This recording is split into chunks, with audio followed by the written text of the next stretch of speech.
Hello बच्चों, हम लोग सॉल्व कर रहे हैं कक्षा 10वीं के गणित का अनसॉल्व पेपर और जिसमें हम सॉल्व कर रहे हैं चौथा सेट। और चौथे सेट का आज है पार्ट 2। इस सेट का नाम है dy। ये सेट हम लोग सॉल्व कर रहे हैं और पार्ट 2 में हम खंड बा से आगे के प्रश्नों को लगाएंगे। इससे पहले के प्रश्न पार्ट 1 में हमने सॉल्व कर दिया है, तो हम लोग इस प्रश्न को लगाएंगे। और उससे पहले आप इस प्रश्न में देख सकते हैं कि प्रश्न क्रमांक 21 जो है, या तो आप इसको कह सकते हैं खंड बा का पहला सवाल। इसमें पहले और दूसरे दोनों पर स्टार बना हुआ है, मतलब ये इस वर्ष के परीक्षा में नहीं आने वाले। यहाँ पे आप देखिए, इस टाइप से जितने भी प्रश्न हैं ये बोर्ड में से हटाए गए हैं, फिर भी हम लोग इस प्रश्न को यहाँ पे जरूर लगाएंगे। तो सवाल लगाना शुरू कर रहे हैं हम लोग 21 और इसका पहला वाला सवाल। प्रश्न है, बिना लंबी विभाजन प्रक्रिया किए ज्ञात कीजिए कि क्या परिमेय संख्या 637 बटे में है 72 और 80, इसका दशमलव प्रसार शांत होगा या अशांत। तो सबसे पहले सवाल लिखेंगे 637 और नीचे है 7280। इसके दशमलव प्रसार को चेक करना है। तो चेक करने के लिए क्या करना है, आपको नीचे जो दिया गया है इसका फैक्टर करना है बस। तो सबसे नीचे जो हर होता है उसका फैक्टर करेंगे। सबसे पहले 2 से डिवाइड कर देते हैं,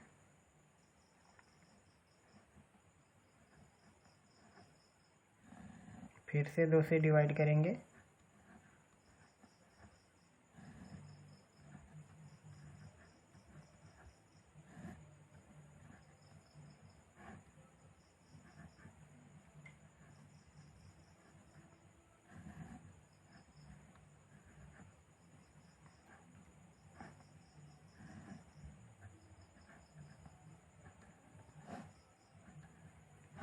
तो इस हिसाब से इसका फैक्टर हो रहा है।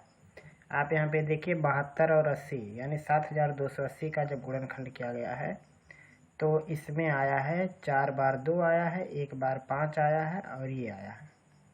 तो इसका जो गुणनखंड हुआ वो हुआ 637 और नीचे है 2 पे 4 की घात, 5 एक बार है, 7 एक बार है और 13 एक बार है।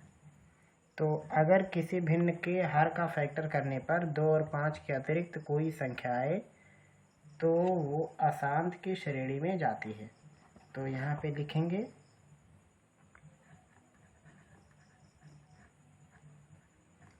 दशमलव प्रसार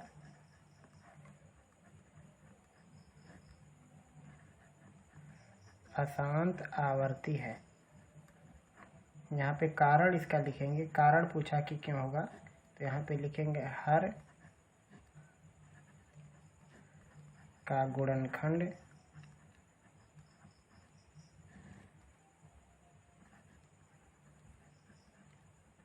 ये एक संकेत होता है, मतलब 2 आना चाहिए और 5 उसके ऊपर घात कोई भी हो सकती है, यानी कितनी बार भी 2 और 5 रहे चलेगा, के प्रकार का नहीं है।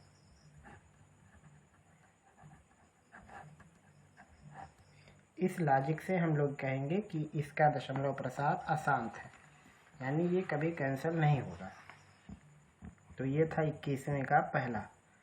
अब देखते हैं 21वें का दूसरा।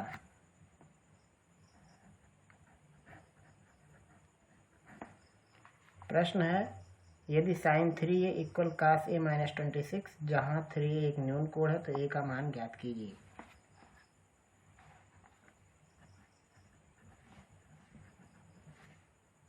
sin 3a की वैल्यू है cos a माइनस 26। तो यहाँ पे a का मान निकालना है, जबकि इसमें कहा है कि ये जो 3a है ये न्यून कोण है। न्यून कोण मतलब लेस देन 90 जो होता है उसको हम लोग बोलते हैं न्यून कोण। तो इसको सॉल्व करने के लिए या तो साइन को कास में कन्वर्ट कर दो या फिर कास को साइन में। और कन्वर्ट करने के लिए इसमें जो सहारा लिया जाएगा वो लिया जाएगा कॉम्प्लीमेंट्री का जो नियम होता है ट्रिग्नोमेट्री में उसका। तो यहाँ कास को हम लोग लिख सकते हैं sine 90 degree minus a minus 26। ऐसा क्यों लिखेंगे? क्योंकि sine 90 degree minus theta equal होता है कास थीटा। तो अब दोनों साइड का तुलना करेंगे तो मिलेगा कि 3a इक्वल 90 डिग्री माइनस ए प्लस 26। इस माइनस का अंदर गुणा होने पे ऐसा आएगा। इस a को दूसरे साइड करेंगे तो हो जाएगा ये 4a, और ये इसको जोड़ना 90 और 26 को जोड़ना है तो हो जाएगा 116, या फिर a की वैल्यू हो जाएगी 29 डिग्री, यानी a का मान आएगा 29 अंश। तो ये हो जाएगा इस प्रश्न का उत्तर। इस हिसाब से आपको लगाना है प्रश्न को। अब लगाएंगे हम लोग 21वें का तीसरा प्रश्न। पहले देखिए, एक शंकु के आधार की त्रिज्या है 3.5, ऊंचाई 12 है, तिर्यक ऊंचाई निकालना है।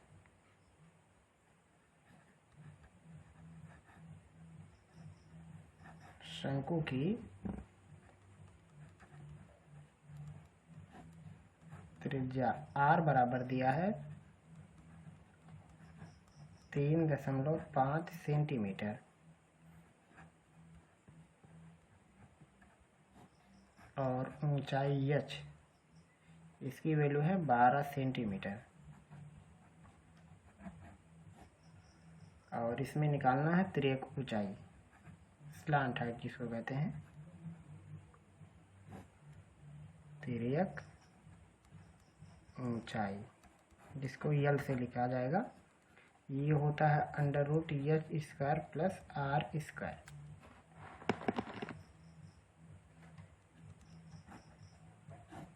h की वैल्यू लिखेंगे 12, इसका वर्ग हो जाएगा, और ये 3.5 का वर्ग।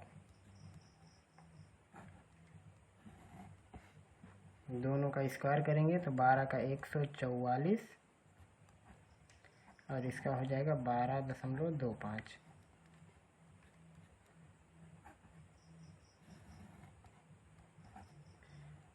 ये जोड़ने पे आएगा 156, और 156.25, तो वर्गमूल निकालेंगे आएगा 12.5, मात्रक में सेंटीमीटर डालेंगे, यानी जो इसकी तिरछी ऊंचाई बनेगी वो बनेगी 12.5 सेंटीमीटर। ये हो जाएगा 21वें के तीसरे का आंसर। तो आप इसको लिखिए, उसके बाद देखते हैं अगला प्रश्न।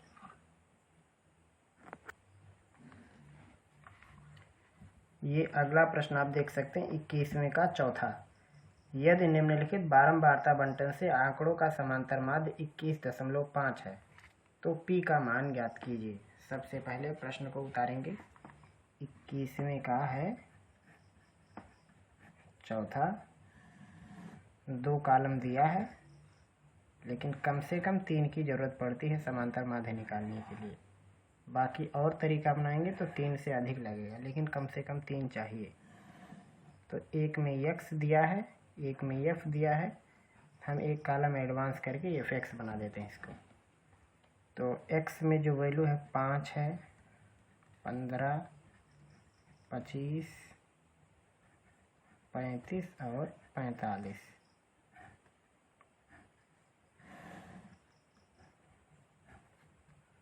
और f में वैल्यू है 6, 4, 3, p और 2। अगले कॉलम में f और x का गुणा करना है, यानी 5 का गुणा 6 में 30, 15 का 4 में 60, 25 का 3 में 75, 35 का p में 35p, और 45 का 2 में गुणा हो जाएगा 90। अब यहाँ नीचे आपको फ्रीक्वेंसी को ऐड करना है और यहाँ पे fx को। फ्रीक्वेंसी को जोड़ो, 6 4 10, 10 3 13, 13 2 15, तो हो जाएगा 15 प्लस में pi। यहाँ इसको ऐड करेंगे तो 60 और ये 30, 90, 90 90 180 हो जाएगा, और उसमें 75 जोड़ देंगे तो हो जाएगा 155 प्लस 35p। एक बार और चेक कर लेते हैं। यहाँ पे 5 और 6 3 9, 9 7 16 और 16। यहाँ पे गलत हो गया जोड़ के, ये शायद 255 होना चाहिए। अब देखिए 6 3 9, 9 7 16, 16 9 25, ठीक, और 35 p। यहाँ पे 6 4 10 3 13 2 15, 15 प्लस p। तो यहाँ पे लिखेंगे समांतर माध्य। समांतर माध्य सूत्र क्या होता है? सिग्मा fx अपान सिग्मा f।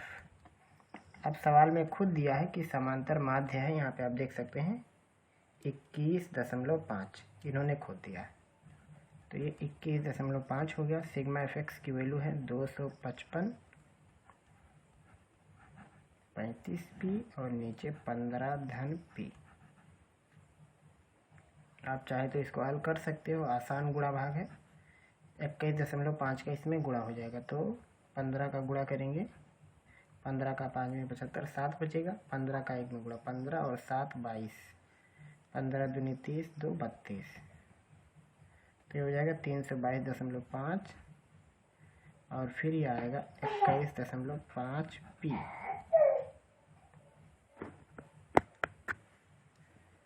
और आगे इसको लिखेंगे 255 धन 35p। ये उस साइड जाके घटेगा, इसको इस साइड लाके घटाएंगे, तो उल्टा लिख लेते हैं 35p ऋण 21.5p बराबर 322.5 ऋण 255। अब इसको घटाना है, तो आएगा 5 और यहाँ पे आएगा 13, तो ये हो जाएगा इतना, और इसको घटाना है, तो घटाएंगे तो आएगा 5 और 12 में से 5 घटाएंगे 7, यहाँ बचेगा 1 और 11 में से 5 घटाएंगे तो 6 बचेगा, यहाँ बचेगा 2, 2 में से 2 जाएगा खत्म, तो हो जाएगा 5 बराबर 67.5 डिवाइड करेंगे 13.5 से। अब जब इसको डिवाइड करेंगे तो आप देख सकते हैं क्या आएगा, 5 बार 60 डिवाइड होगा, 5 का 5 में 25, 5 3 15 2 17, 5 के 5 1 6, यानी 5 बार डिवाइड हो जाएगा। तो यहाँ से p की वैल्यू आएगी 5। अब इस सवाल में p की वैल्यू ही निकालनी थी, तो यही हो जाएगा इस प्रश्न का उत्तर। यहाँ पे देख सकते हैं पूरा सॉल्यूशन पड़ा है ये यहाँ से।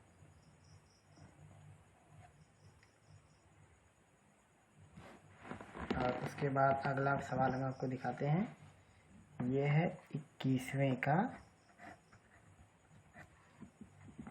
5वां प्रश्न। वह अनुपात ज्ञात कीजिए जिसमें बिंदुओं ऋण 3, 10 और 6, ऋण 8 को मिलाने वाले रेखाखंड को बिंदु ऋण 1, 6 विभाजित करता है। मतलब यहाँ पे 2 पॉइंट दिया है, इन दोनों पॉइंट को मिलाने के बाद इसी लाइन पर एक पॉइंट है -1, 6, तो कहा है जहाँ पे -1, 6 है वहाँ पे अनुपात कितना होगा। तो इसमें जो पॉइंट दिए हुए हैं सबसे पहले लिख देते हैं, एक है -3 और 10 का, और एक है 6 ऋण 8 का कॉम्बिनेशन, और इसके बीच में जो पॉइंट है वो है ऋण 1, 6 का। तो कहा है इन दोनों को मिलाने वाले रेखाखंड को ये बिंदु जहाँ पे कटता है वहाँ पे अनुपात क्या होगा। तो यहाँ पे समझ लो कि यहाँ पे विभाजन बिंदु का निर्देशांक दे दिया है, तो कैसे लगाएंगे, यहाँ पे मान लेते हैं कि माना अनुपात m1, m2 यही है, या m1 अनुपात m2 मान सकते हैं इसे, ये वाला। तो अब कैसे लगाएंगे इसको, m1 अनुपात m2 में हमने मान लिया कि ये विभाजित होते हैं, तो विभाजन बिंदु के निर्देशांक में जो सूत्र होता है x का, उसका सूत्र होता है m1 x2 m2 x1 अपान m1 प्लस m2, ये होता है। तो अब इसका इस्तेमाल करना है इसमें, तो अब यहाँ पे m1 तो हमने इसको मान लिया m2, लेकिन अब बारी x1 और x2 की आती है, वो कैसे हम इसमें कन्फर्म करेंगे। तो यहाँ पे अगर इसके बीच में हम लिख लेते हैं -1, 6, यहाँ पे मान लेते हैं, हम एक लिख के समझा रहे हैं, मान लो यहाँ पे हम लिख लेते हैं -1, 6।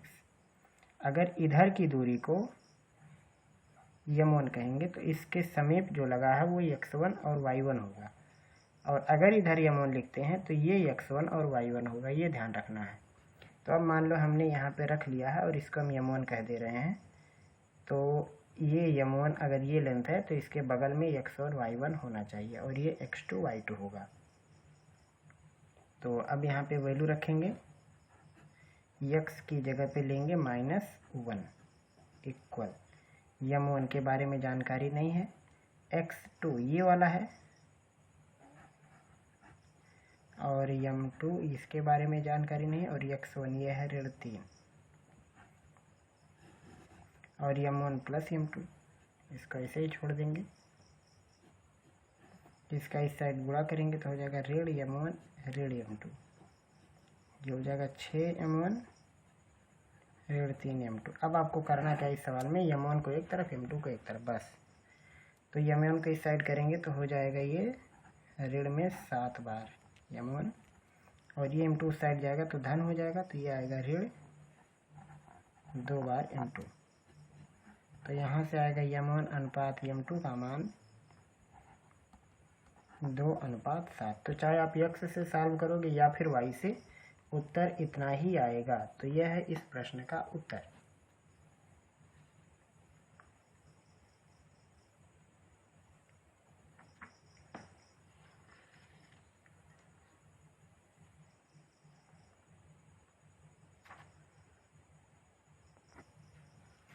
अब ये आखिरी सवाल देखिए, 21वें का प्रश्न है, वह बिंदु यदि बिंदु x, y बिंदु 3, 6 और ऋण 3, 4 से समान दूरी पर हैं तो x और y में संबंध ज्ञात कीजिए। ये है 21वें का 6वां पार्ट।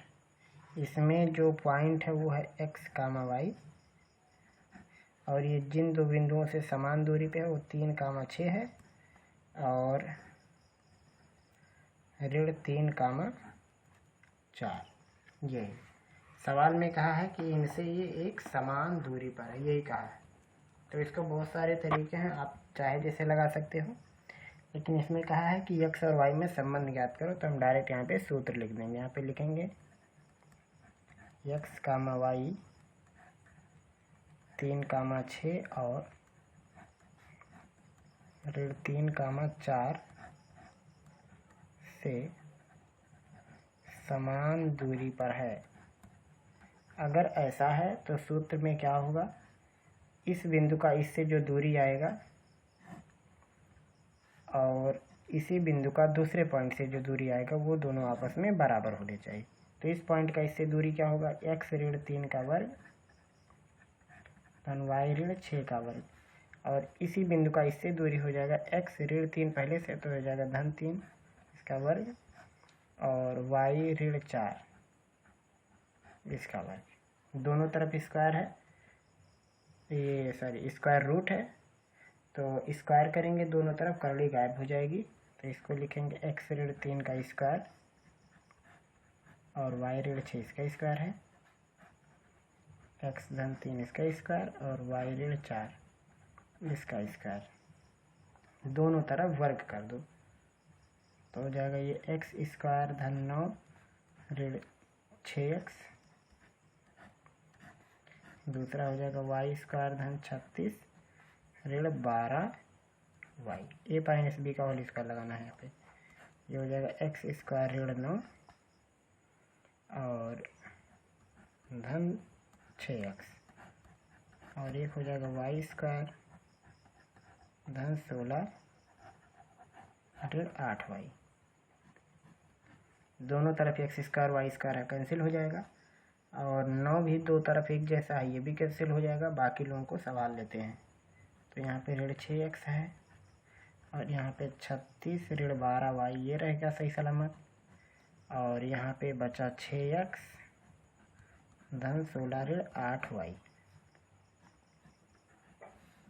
तो सबको एक साथ करेंगे हो जाएगा ऋण 6x, उसके साथ इधर आएगा ये भी ऋण 6x हो जाएगा, फिर ऋण 12y पहले से इधर से आएगा ये तो धन 8y हो जाएगा, और 36 पहले से प्लस में है, इधर से आएगा ये ऋण 16, और सबको बराबर कर देंगे 0 के। तो ये हो जाएगा 6 6 12 x, और 12 में से 8 घटाएंगे तो आएगा ऋण 4y, 36 में से 16 घटाएंगे तो आएगा 20 बराबर 0। या फिर अब क्या करो, इसमें 4 से भाग कर दो या ऋण 4 से भाग कर दो, तो 4 3 12 3x धन y और ऋण 5 बराबर 0।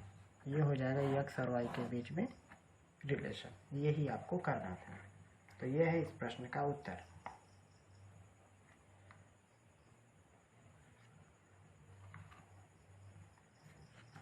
अब दिखाते हैं हम आपको अगला प्रश्न, जो कि 22वें प्रश्न का है। 22वां प्रश्न ये यहाँ से शुरू हो रहा है, आप देख सकते हैं, ये वाला है। इसमें भी कहा किन्हीं 5 खंडों को हल करना है। 22वां सवाल इसका पहला। तो प्रश्न है द्विघात समीकरण का ये विविक्तकर निकालना और मूलों की प्रकृति लिखनी है। जबकि द्विघात समीकरण है 2x² माइनस में 4x प्लस 3 इक्वल 0। इसका निकालना विविक्तकर।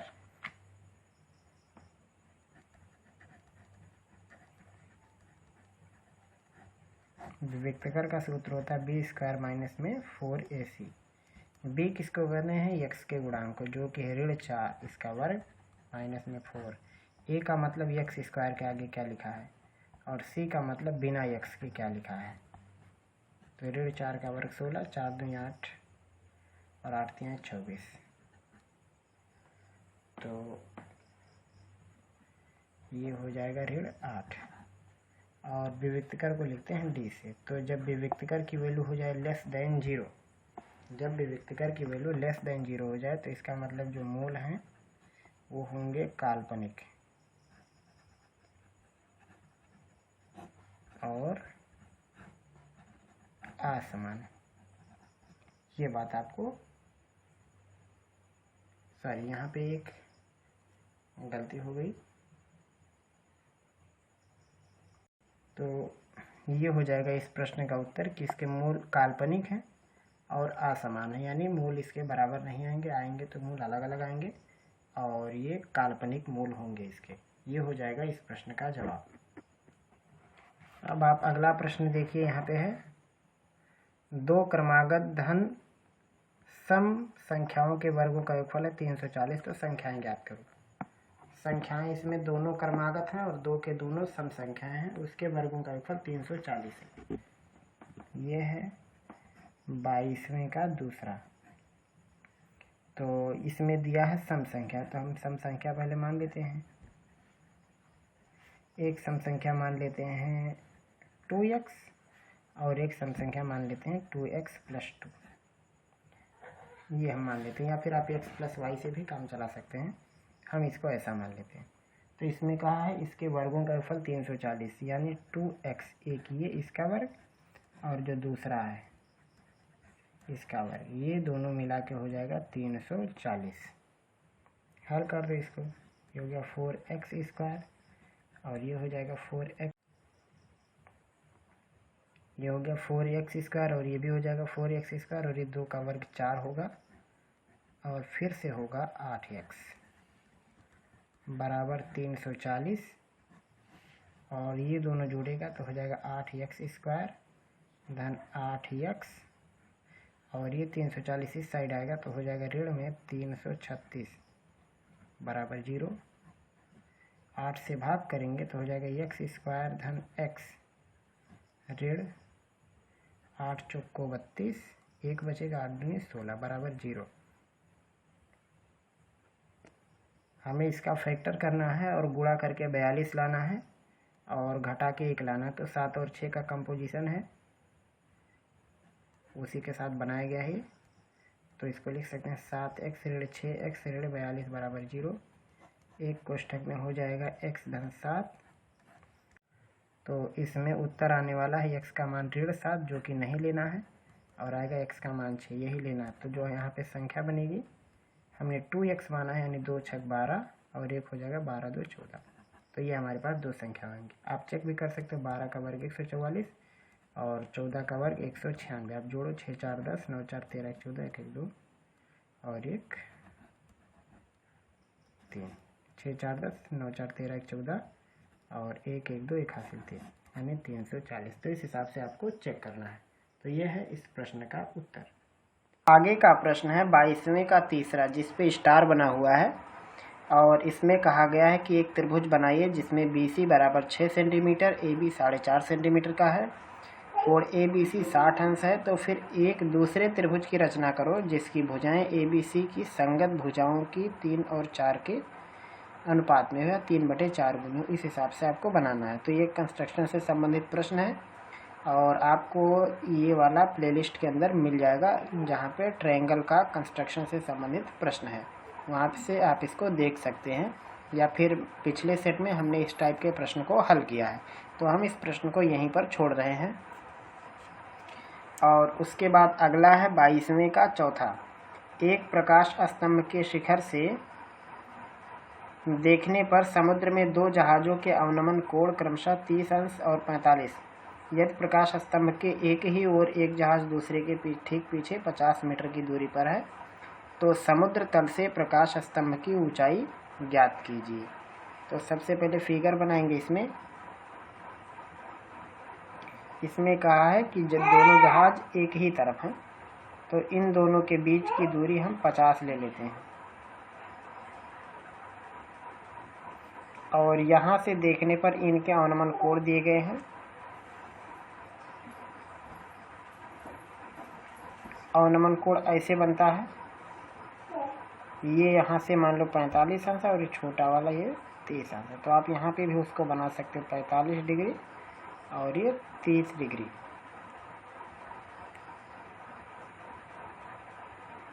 और यहाँ पे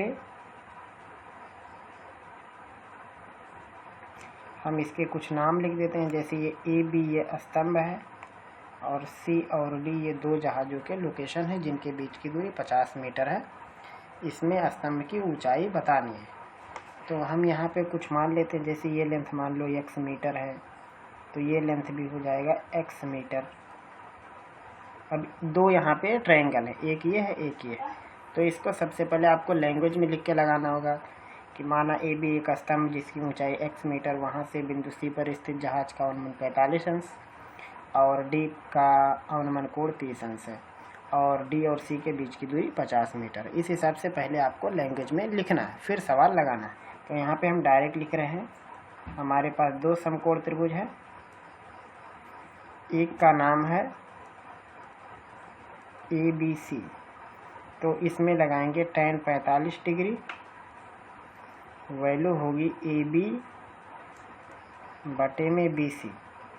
tan 45 की वैल्यू होती है 1 और AB यहाँ पे हमने x माना, तो यहाँ भी हमने x इसलिए लिख दिया था क्योंकि ये 45 अंश है। तो इसमें जब कोण 45 हो तो समकोण त्रिभुज की दोनों भुजाएं बराबर होती है, इसलिए हमने यहाँ पे लिखा था। चाहे तो आप यहाँ पे चेक भी कर सकते हो, AB बाई BC। यहाँ से AB बराबर होगा BC के, आप यहाँ पे देख सकते हो। और AB को हमने यहाँ पे x लिखा क्योंकि हमने BC को x माना था। तो ये हो जाएगा x मीटर का। अब आते हैं इस छोटे से ट्रायंगल में, या जिसमें छोटा सा कोण बना है इसमें। तो लिखेंगे समकोण त्रिभुज ABD। इसमें सॉल्व करेंगे, लिखेंगे tan 30 अंश AB बाई हो जाएगा BD।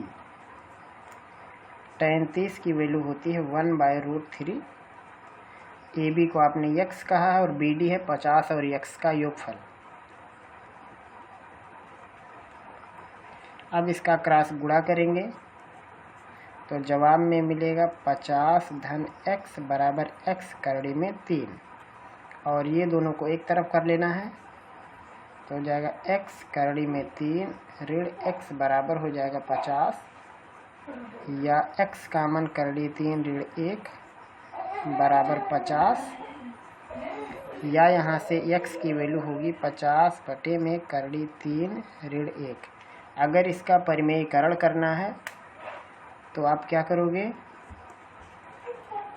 गुणा करना है करड़ी 3 धन 1 से। तो नीचे हो जाएगा करड़ी 3 का स्क्वायर 3 और 1 का स्क्वायर 1 यानी 2।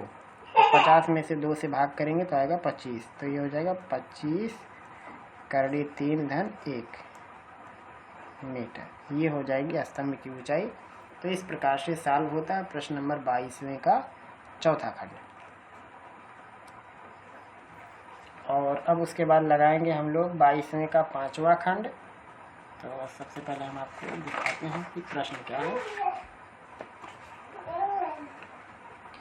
ये है 22वें का 5वां खंड, जिसमें कहा है निम्नलिखित सारणी के समांतर माध्य ज्ञात करो। ये एक सारणी दी हुई है और इससे हमें समांतर माध्य निकालना है, जिसमें लिख देते हैं 22वें का 5वां। इसमें एक में है प्राप्तांक और एक में है छात्रों की संख्या।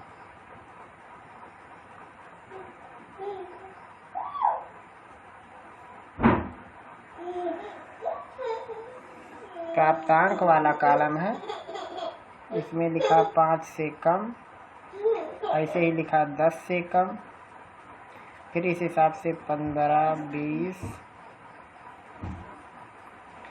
25, 30, 35 और ये 40 और सब के आगे लिखा है इससे कम। तो सबसे पहले तो आपको इसको बनाना पड़ेगा वर्ग अंतराल में। तो एक कॉलम यहाँ बढ़ाते हैं, ये होगा वर्ग अंतराल। कैसे बनेगा, 5 से कम 10 से कम। देखो 5 5 का गैप है तो इसको लिखेंगे 0 से 5, इसको लिखेंगे 5 से 10 और ये 10 से 15, 15 से 20, 20 से 25, 25 से 30, 30 से 35 और 35 से 40। इतना करना है। उसके बाद आपको एक और लाइन बनानी है जिसको हम कहते हैं वर्ग चिन्ह। वर्ग चिन्ह कैसे आता है, यहाँ पे जो अंतराल दिया जाता है इसको जोड़ के औसत करना। तो 5 और 0 जोड़ेंगे, 5 का आधा आएगा 2.5, फिर इसमें 5 जोड़ देना क्योंकि गैप 5 5 का है, तो जोड़ेंगे तो आएगा 7.5। या फिर आप कर सकते हो 5 और 10 15, उसका आधा 7.5, फिर इसमें 5 जोड़ेंगे तो 12.5, 17.5 और फिर ये आएगा 22.5 और ये हो जाएगा 27.5, 32.5 और ये हो जाएगा 37.5। या फिर आप जोड़ के आधा कर सकते हैं। अब इसके बाद लिखते हैं, इसमें दिया था छात्रों की संख्या 3, 10, 25, 49, 65, 73, 78, 80। इसको हम कहते हैं f और इसको कहते हैं x। अगले लाइन में आपको लिखना है f x, यानी f और x का गुणा करके। तो इसका इसमें गुणा कर दो। चाहे तो आप इसमें पद विचलन विधि या कुछ अपना सकते हो तो दशमलव गायब हो जाएगा, लेकिन हम यहाँ इसका डायरेक्ट गुणा करके लिखेंगे। तो आपको यहाँ पे गुणा करके लिखना है कि क्या आएगा, और फिर यहाँ पे आपको नीचे जोड़ना है सिग्मा f को और इधर जोड़ देना है सिग्मा fx को। और उसके बाद जो यहाँ पे समांतर माध्य का सूत्र लगाएंगे, समांतर माध्य का वो सूत्र हो जाएगा sigma fx by sigma f। जो अभी आएगा उत्तर आएगा। तो या तो आप ऐसे लगाओगे या फिर आप ये fx ना निकाल के आप चाहे तो इसको कल्पित माध्य विधि या पद विचलन विधि से भी लगा सकते हो। अगर आपको इसके बारे में बेहतर सीखना है तो आप हमारा सांख्यिकी का प्लेलिस्ट चेक कीजिए, वहाँ पे आपको इसकी सारी A to Z जानकारी मिल जाएगी कि कैसे इस टाइप के प्रश्नों को हम लोग हल करते हैं। तो इस हिसाब से सॉल्व हो जाएगा आपका 22वें का 5वां खंड।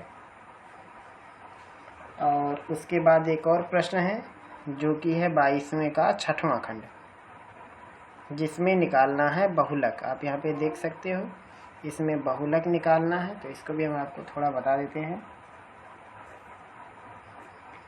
इसमें एक में है वर्ग अंतराल, और एक में है बारंबारता। तो जब आपको बहुलक निकालनी हो तो इसमें कोई भी एक्स्ट्रा कॉलम नहीं बनाना पड़ता है। 10 से 25, 25 से 40, 40 से 55 दिया है, 55 से 70 और 70 से 85 और बारंबारता है 3, 10, 20, 13 और 4। बहुलक निकालने के लिए क्या करना है, सबसे बड़ी बारंबारता चुनना है और उसको कह देना है F1। इसके ठीक ऊपर जो रहेगा, चाहे जैसा रहेगा, चाहे जो साइज उसकी रहे बारंबारता की, उसको हम कहेंगे F0 और इसके ठीक नीचे जो आएगा उसको कहेंगे F2। और ये F1 जो है इसके सामने आएंगे और ये जो छोटा वाला है यहाँ पे छोटी लिमिट, इसको लिखेंगे L से और इसके बीच में जो गैपिंग है उसको लिखेंगे H से। ये हो जाएगा। ये हम आपको केवल बता रहे हैं। सूत्र लगाना है आपको L plus F1 minus F0 अपान 2 F1 माइनस F0 माइनस में हो जाएगा F2 और इंटू रहेगा H का मतलब इसके बीच में जो गैप है उसको आपको रख देना। तो यहाँ पे एक बार हम रख के आपको दिखाते हैं कैसे लगाना है। L की जगह पे 40, F1 की जगह पे 20, F0 की जगह पे 10। यहाँ F1 का डबल करना है यानी 20 का डबल कर देना है तो हो जाएगा 40 और F0 का मान 10, F2 का मान है 13। इसमें गुणा करना है 5 से क्योंकि अंतराल 5 का है। तो 20 में से 10 घटाएंगे 10 आएगा और यहाँ 40 में से घटाना है हमें पहले 10 तो हो जाएगा 30, 30 में से 13 को घटाना तो आएगा 17। तो हो जाएगा 40 और ऊपर 10 बचा, ये हो जाएगा 50। ये 10 का 5 में 50 और नीचे है 17। ये हो जाएगा 40 और 2 बार ये जाएगा 17 दूनी 34 और 16 50 यानी 2 सही 16 बटे 17। तो ये हो जाएगा 42 धन 16 बटे 17 या फिर इसको दशमलव के रूप में लिख सकते हैं।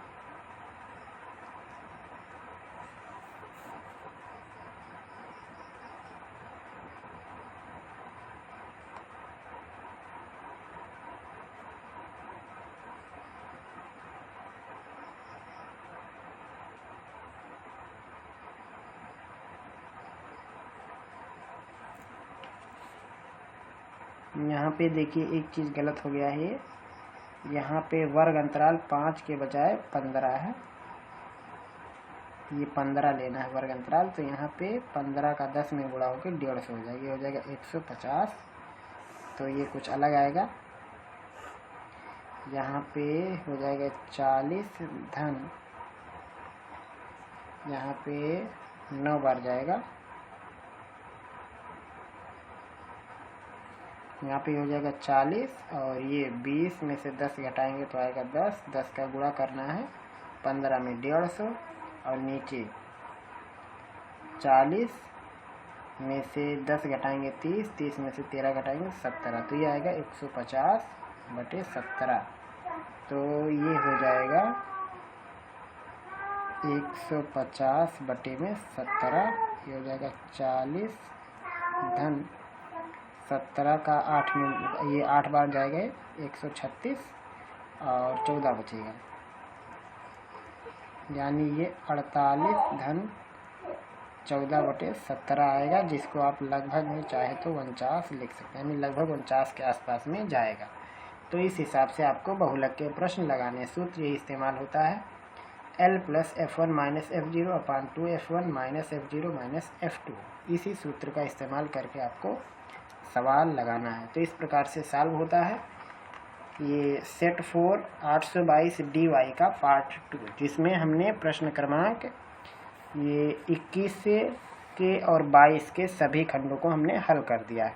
तो अगर आपका इस खंड से रिलेटेड कोई भी प्रश्न होगा तो आप हमें ज़रूर बताएंगे।